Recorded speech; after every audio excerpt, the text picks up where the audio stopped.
Bonjour à tous, dans cette vidéo nous allons apprendre à utiliser un tableau de variation.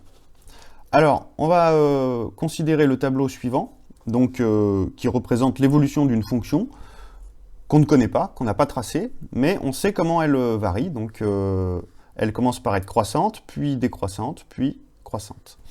Alors on va commencer par lire les extrémums de cette fonction sur son ensemble de définitions.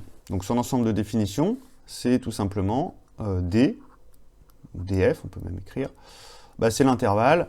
On voit que la fonction, elle est définie entre moins 3 et 4. Donc on va écrire df est égal à moins 3 et 4. Alors, le maximum, c'est la plus grande des images, donc on voit que c'est 5 ici. Donc le maximum est 5. Le maximum est 5. Atteint en x égale 4. Et donc le minimum, c'est la plus petite des images. Donc dans le tableau, on voit que la plus petite valeur qui apparaît, c'est moins 2 ici. Donc il faut toujours regarder dans la ligne des images. Donc c'est moins 2. Donc est moins 2, et c'est atteint en x égale 2. Donc voilà, on peut lire en fait les extrémums directement à partir du tableau de variation. Alors, maintenant, quel est le maximum de f? Cette fois-ci sur l'intervalle moins 3, 2. Donc c'est-à-dire qu'en fait, on ne considère plus la fonction sur tout son ensemble de définitions, mais seulement entre moins 3 et 2. Cette fois-ci, le maximum il va changer, puisqu'en fait, le maximum c'était 5 sur l'ensemble, tout son ensemble de définitions, mais en se restreignant à moins 3, 2, eh bien la plus grande des images, ça devient 4. Donc la réponse c'est 4. Donc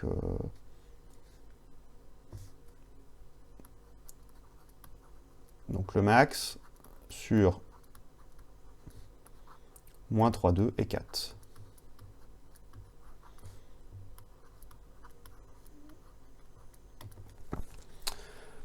Alors maintenant, à quel intervalle appartient f de x lorsque x appartient à 1, 2?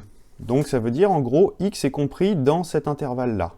D'accord? Il est compris entre 1 et 2. On a x qui est quelque part ici. Eh bien, entre quoi et quoi va évoluer f de x? On voit bien en fait que f de x va être compris entre ces deux valeurs-là, 4 et moins 2. Mais il faut les mettre dans le bon ordre. Moins 2 est plus petit que 4. Donc, si x est compris entre 1 et 2, donc ça peut s'écrire comme ça. Donc si x est compris entre 1 et 2, alors, cette fois-ci, f de x va être compris. On va commencer par la plus petite des valeurs, donc moins 2. Le piège, ce serait d'écrire 4 plus petit que f de x, plus petit que moins 2.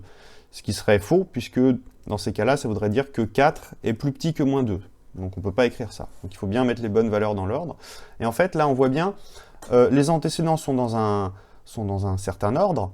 1 plus petit que x plus petit que 2. Et comme la fonction elle est décroissante, eh bien, elle va renverser l'ordre des nombres. L'image de 2 va être égale à moins 2, donc plus petit que f de x, plus petit que 4. On a les antécédents dans un sens et les images dans l'autre. Voilà. Puisque 2, en fait, c'est tout simplement... moins 2, c'est l'image de 2. D'accord? Donc on a f de 2 plus petit que f de x, plus petit que f de 1. Voilà, c'est plus clair comme ça. On voit bien qu'on a les antécédents dans un sens et les images dans l'autre.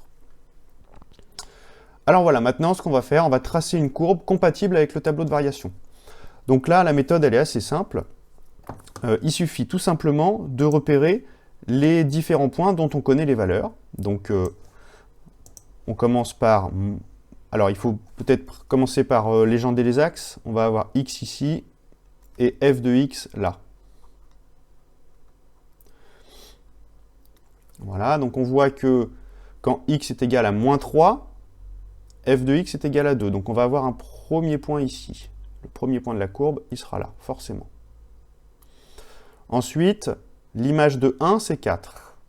Donc on va avoir un deuxième point ici. L'image de 2, c'est moins 2. Donc là, on va passer par ce point-là. Et l'image de 4, c'est 5. Voilà.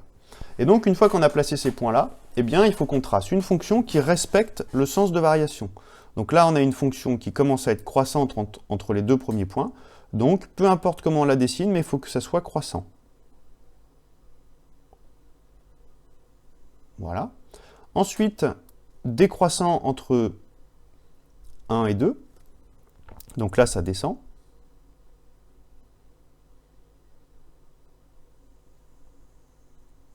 Voilà. Et enfin, croissant entre 2 et 4. Donc, ça va remonter.